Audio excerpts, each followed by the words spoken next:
Trudeau government was forced to withdraw 41 diplomats after India's demand for parity in diplomatic presence. The decision has naturally not gone down well with Canada. Canada has accused India of violating the Vienna Convention on diplomatic relations. The Canadian Prime Minister says this could have far-reaching consequences on the diplomatic world. दूसरी तरफ जवाब एक-एक करके external affairs minister की तरफ से दिया गया हर जो आरोप जस्टिन ट्रूडो ने लगाया उसका। वियना कन्वेंशन की बात करते हुए डॉक्टर जयशंकर ने कहा जहां तक इंटरनेशनल लॉज की बात है तो उसमें यह स्पष्ट कहा गया है कि दोनों देशों में जो डिप्लोमैट्स की मौजूदगी या प्रेजेंस होना चाहिए वो एक बराबर होना चाहिए। There should be parity in diplomatic presence and India is extremely concerned about Canada's continued interference in India's internal affairs.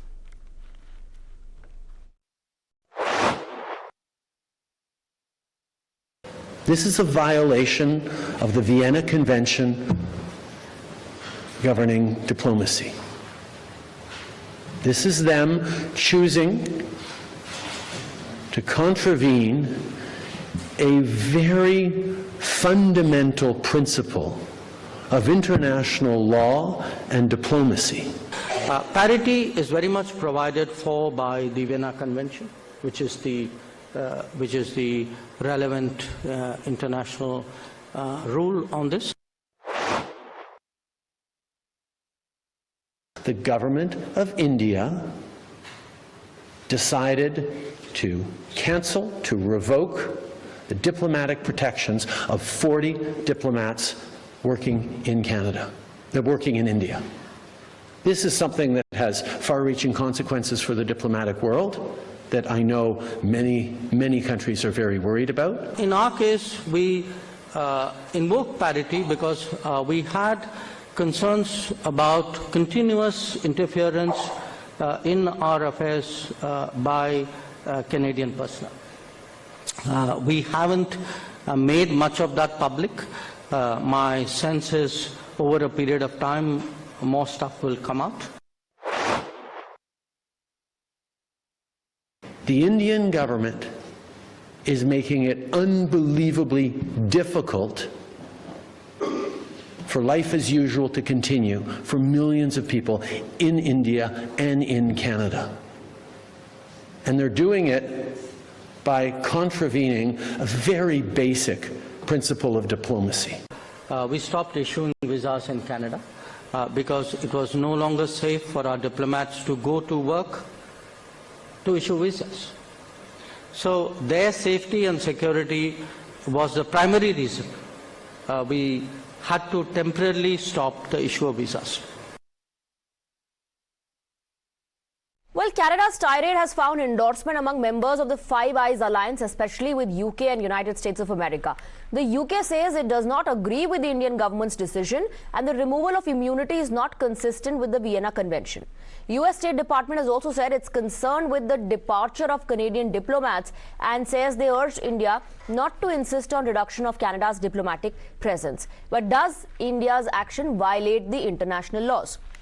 Indian government का कहना है और वियना कन्वेंशन के 11.1 पॉइंट को काउंटर करते हुए पॉइंट को प्रेजेंट करते हुए इंडियन गवर्नमेंट ने कहा in the absence of specific agreement as to the size of the mission the receiving state may require that the size of a mission be kept within limits considered by it to be done reasonable and normal, having regard to circumstances and conditions in the receiving state and to the needs of the particular mission. Let's in fact open this up and go across to our guest. We have Canadian journalist Daniel Bordman joining us on the broadcast. Now, India has cited Article 11.1 of the Vienna Convention, which specifies that in the absence of any agreement between such countries, the host country has the right to take a decision of keeping the mission within limits considered by it to be reasonable and normal. How do you respond to the latest standpoint between the countries? Well, I mean, I kind of predicted this a few weeks ago when we were talking about parity and this and that. Like, yeah, India has the right to control its own borders. Like, no one's really debating that seriously. Like, there might be noises from the Canadian government, but it's nothing more than noises. I mean, but this is sort of what I predicted. This isn't about going down to parity.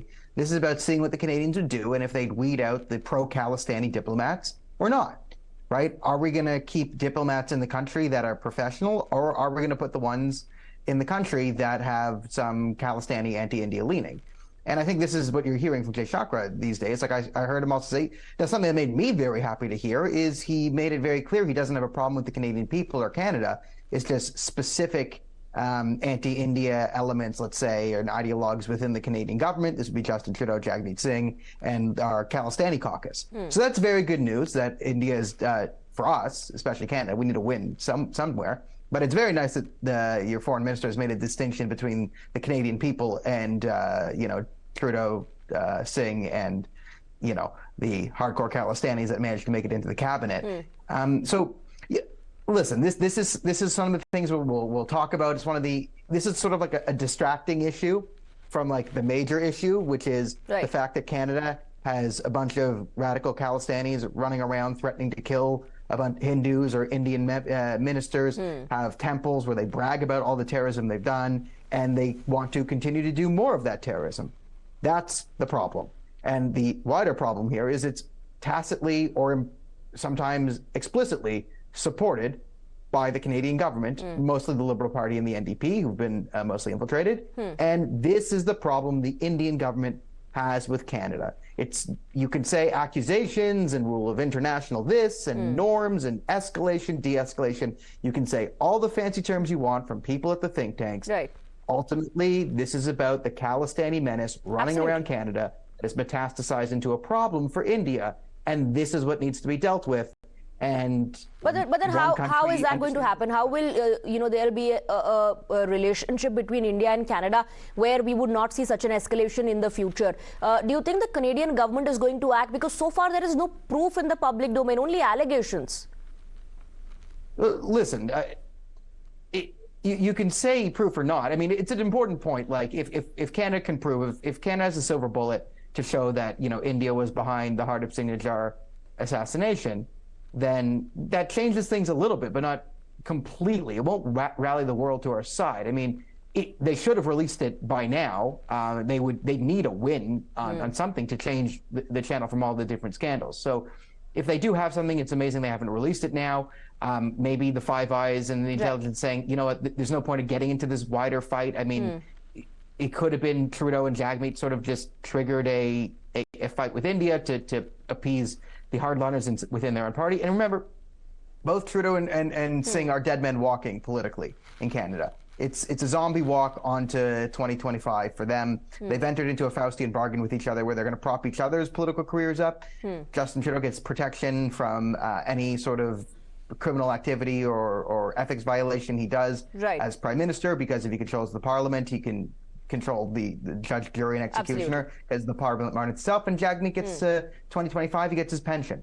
Right. So perhaps some action by the Canadian government, on the Khalistani elements, which could be a problem for them given the vote bank pressure and politics.